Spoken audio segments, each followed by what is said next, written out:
Sepupu sekali bang, almarhum bapak saya, kakaknya dari mamanya korban. Kamu mau mati ikut bapakmu kah? Mau kamu mati di samping kuburan bapakmu?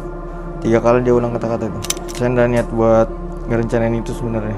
Awalnya pacarnya dia nelpon saya, minta tolong datang ke kosnya buat pinjam motor saya kan.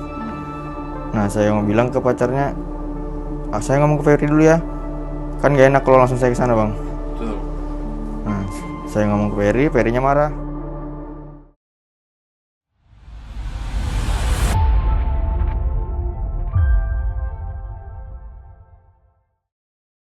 Kasus penganiayaan yang mengakibatkan kematian terjadi pada Selasa 19 Agustus lalu. Kejadian tersebut terjadi di Jalan Penaga KT 9, Kelurahan Damai Bahagia, Kecamatan Balikpapan Selatan. Saya, Dwi Ardianto, melaporkan langsung dari Balikpapan di Mapolsek Balikpapan Selatan.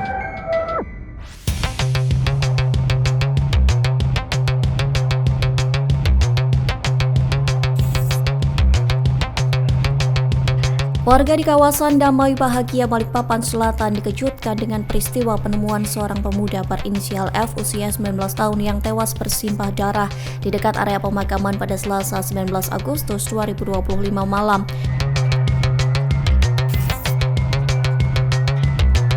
Korban diduga menjadi korban penganiayaan dengan senjata tajam yang dilakukan oleh sepupunya sendiri GSA berusia 23 tahun. Kapolsek Balikpapan Selatan AKP Abu Sangit melalui Kanit Reskrim Ibtu Iskandar Ilham menjelaskan peristiwa itu pertama kali diketahui saat petugas mendatangi tempat kejadian perkara atau TKP. Dari hasil penyelidikan, polisi kemudian mengantongi nama GSA sebagai terduga pelaku. Bersama tim Jatanras Polda Kaltim dan Polresta Balikpapan serta jajaran polsek lainnya, polisi bergerak cepat memburu pelaku. Setelah ditangkap, polisi kembali ke TKP untuk mencari barang bukti. Hasilnya ditemukan sebilah pisau jenis kerambit yang diduga digunakan pelaku untuk menusuk korban. Dari hasil pemeriksaan, peristiwa tragis ini berawal dari cekcok mulut di area pemakaman keluarga. Korban diduga mengeluarkan kalimat yang menyinggung perasaan pelaku. Situasi makin memanas ketika korban melemparkan pisau ke arah pelaku namun tidak mengenai. Dari situlah pelaku tersulut emosi hingga akhirnya menikam korban dengan pisau kerambit yang dibawanya. Dari hasil penyelidikan diketahui korban dan pelaku memiliki hubungan keluarga dekat. Infonya kamu sama korban ini berhubungan saudara ya, berkeluarga atau gimana? Sepupu sekali bang. Sepupu sekali? Ya. Itu jadi gimana sepupunya, hubungan saudaranya seperti apa? Almarhum bapak saya, kakaknya dari mamanya korban.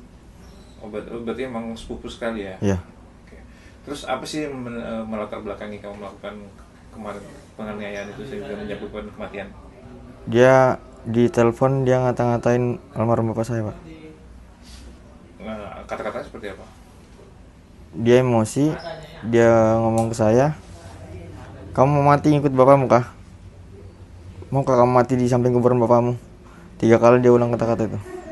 Itu akhirnya memicu kamu untuk apa? Mau membuat kamu emosi? Ya. Terus akhirnya apa? Dia yang ngajak saya ketemu di kuburan. Saya ke sana, dia sudah di depan kuburan. Tapi posisi saya belum bawa pisau. Tapi dia sudah bawa pisau duluan, dia lempar ke saya, cuman nggak kena. Baru situ sempat berpukulan dulu. Lalu saya lari ke bawah, ambil pisau. Baru saya naik lagi ke atas. Berarti pisau itu nggak kamu bawa dari awal? Enggak. Oh, pisau itu dari mana? Di jok motor pak. Di jok motor? Iya. Tuh, itu kok posisinya itu emang selalu ada di jok motor atau seperti apa? Itu sudah lama, saya juga dapat juga pisau itu sih. Oh, berarti memang dari awal emang nggak kamu niat buat bawa itu ya? Memang sudah ada lama berarti ya? Saya nggak niat buat ngerencanain itu sebenarnya. Oh, jadi awalnya cuma dia ngelempar, terus tapi nggak kena. Nggak kena, terus pukul-pukulan kamu ya? Ya. Pukul-pukulan, terus kamu langsung ambil motormu? Ya. Ambil karambit itu? Ya, karena waktu pukulan itu dia ngulang lagi kata-kata itu. Ngulang kata-kata yang dia pas di telepon itu? Iya. Oh, itu yang buat kamu sakit hati ya? Iya pak. Oh, kata-kata itu posisinya kamu lagi sadar kah atau pengaruh minuman alkohol kah atau seperti apa? Itu sih saya sadar masih. Masih sadar? Kalau korban itu posisinya sadar atau enggak? Nah, saya kurang tahu soalnya terakhir ketemu itu malam aja sih, Bang. Oke, berarti tapi sebelumnya sering ribut atau enggak sih sebenarnya? Enggak, Nggak pernah ribut? enggak pernah. Sama sekali nggak pernah ribut Nggak sama pernah. korban? Biasanya selalu berdua kah atau sering kemana gitu berdua? Iya, cuman nggak sering-sering betul sih. Tapi kenapa ada tiba-tiba kok langsung marah seperti itu?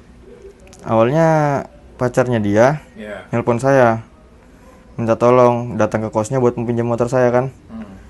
Nah, saya mau bilang ke pacarnya, saya ngomong ke Ferry dulu ya. Kan gak enak kalau langsung saya ke sana, Bang. Betul.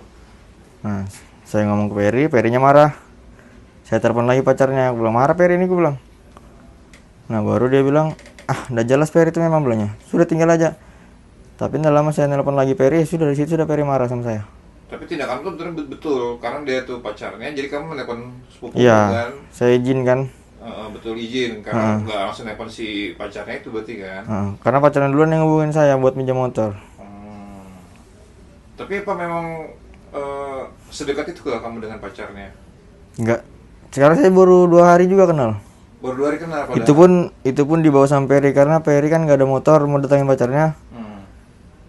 Ya sudah dia nelpon saya pasti kalau mau ke sana, minta jemput. Saya jemput ke rumahnya. Oh, malah biasanya kalau ketemu sama pacarnya itu sama pacarnya korban minta tolong kamu untuk nganterin ke rumah pacarnya berarti? Iya. Pacarnya kan bukan orang sini, Bang. Oh, pacarnya pendatang berarti ya? Iya. Di kos-kosan yang itu? Betul. Oke. Terus ketika saling pukul-pukulan, itu masih ada mulut nggak sih? Kayak yang tadi kata-kata kasarnya dia itu? Dia ngulang itu terus pokoknya. Berapa kali dia ngulangin? Di telepon itu 3 kali. Nah, baru dia setelah itu pas waktu pukulan sekali lagi dia ngomong begitu. Baru saya lari ke bawah ambil pisau. Baru saya ke atas, saya pukul lagi. Baru saya cabut pisaunya tuh. Saya cucuk ke dia. Itu 2 tusukan ya berarti ya? Seingat saya di paha sama di Di atas bagian kuping. sini ya. Di atas kuping itu ya. Tapi pada saat itu Di situ rebah setelah itu kan, Bang. Dia pegang tangan saya. Dia ngomong sama saya, "Kenapa kamu begini, Mas?" Dia sempat nangis itu. Baru aku bilang, "Tahan Ferry," aku bilang. "Aku carikan mobil dulu," aku bilang. kamu masih berusaha untuk membawa dia berarti ya? Ya, tapi nggak ada yang mobil yang stop. Baru di atas ada teriak minta tolong. Saya lari. Itu kamu berarti terakhir posisinya kamu tinggalkan di mana itu si korban? Di tangga-tangga situ dekat Di kuburan. tangga yang di TKP situ ya, dekat kuburan itu ya. Posisinya itu tadi masih ketika kamu terakhir kamu tinggal posisinya Masih hidup. Masih hidup, Yang masih saya cari sadar. mobil ya. masih ada. Cuman yang minta tolong kamu tahu siapa? Nggak tahu. Itu saya dengar suaranya Rizka, temannya pacar Ferry. Oh, teman pacarnya. Lalu dia teriak. Kemudian kamu panik, kemudian kamu lari. Ya. Terus apa lagi kamu ngomong ke dia ketika dia ngomong seperti itu sama kamu? Kan dia tadi nanya, kenapa kamu? Begini, Mas. Baru saya jawab, "Tahan Ferry sebentar, kita ke rumah sakit." Dia cuma nganggukin kepala. Tapi setelah itu apa yang terlintas dalam benakmu? Nyesel banget main jalan. Nyesel. Karena emosi tadi akhirnya kamu melakukan penganiayaan Ya. dan malah sepupu sendiri yang sepupu kamu meninggal, penyesalan itu. Kemudian kamu sempat lari ke wilayah timur awalnya ya, kemudian ke Ke utara dulu, Bang. utara. Ke utara dulu. Baru saya ke barat. Baru saya ke timur, baru saya ke utara lagi pulang.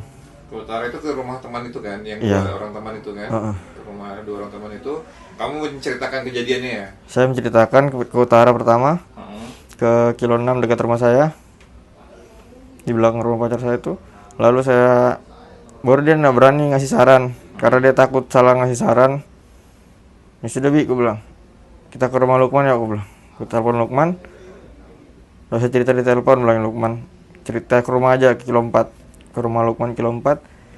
Cerita, dia juga nggak bisa ngasih saran. Baru saya ke Kampung Baru, Bang. Nah, perjalanan ke Kampung Baru, di jalan baru di jembatan itu, di Somber, di situ saya buang baju saya. Sempat buang baju berarti ya. Ya. Terus habis buang baju, Saya duduk di pinggir jalan pertama di Masjid Al-Ula di Kampung Baru. Baru saya dibawa ke atas sama Lukman, ke rumah temannya Lukman. Baru Lukman saya suruh jual HP saya. Setelah jual, saya pergi lagi dari situ. Saya jalan kaki ke atas, dijemput sama Habib pakai mobil. Baru saya jalan ke Tritip. Rencana awal saya mau ke Samarinda, Bang. Cuman saya pikir mending saya kembali lagi sudah. Baru saya pulang lagi ke rumahnya Abi di Antarabi. Tapi sebenarnya kamu pasti tahu kan kalau kamu pulang ke situ bakal kamu dicari. Ya. Berarti sebenarnya kamu sudah. Saya memang niatnya Sudah. mau pulang dulu. Aku bilang, Bi, aku mau ketemu ibuku tapi pagi. Waktu ibuku mau pergi kerja. Baru ntar aku ke kantor polisi, gue bilang, kamu menyerahkan diri aja, Bi. Oh, kamu memang niatnya untuk menyerahkan Ya. diri. Ya. Tapi ya sudah ditangkap duluan jam 8 pagi. Itu akhirnya di situ kan korban nggak salah dimakamkan sebelah di sebelah makam neneknya kan, kalau nggak salah. Saya kurang tahu, Bang. Oh, kemarin saya ke situ, saya ngeliat dikuburkannya, karena situ ada kuburan bapakmu sama kuburannya itu malah dekatan bilang ya infonya. Iya, kuburan bapak saya agak ke bawah. Kuburan bapak almarhum bapaknya korban agak ke atas sedikit di bawah kuburan kai saya. Oh, itu memang hampir semua keluarga di situ. Iya. berarti ya? Oh. Terus akhirnya sekarang gimana, menyesal? Kamu sebenarnya tuh mau datangin ibu, mau minta maaf atau seperti apa? Kan tadi infonya tadi kamu bilang mau datangin ibu. Iya, mau minta maaf. Saya mau cerita juga. Tapi tidak sempat. Tapi akhirnya ibu saya jenguk ke sini. Apa yang ibu kata? Dan kalau ya tidak bisa ngomong sudah ibu saya. Nggak bisa ngomong. Iya. Kamu juga nggak bisa ngomong, cuma minta maaf aja berarti. Iya. Ya, sudah. Kalau dikasih kesempatan saya mau ketemu sama mamanya korban. Saya mau minta maaf. Oh, kamu pengen minta maaf langsung sama korban? Iya, Bang.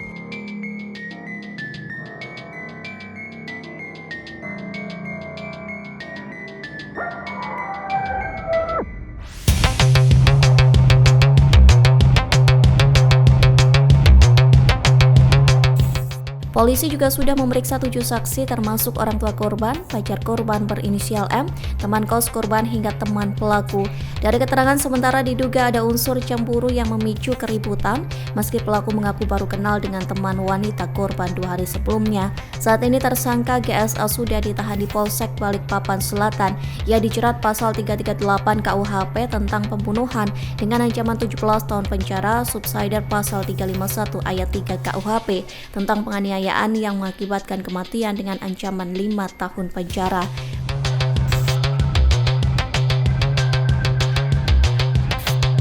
Polisi masih melakukan pendalaman kasus dan berencana menggelar rekonstruksi dalam 1 hingga 2 hari ke depan bersama jaksa penuntut umum, pengacara tersangka dan pihak terkait lainnya.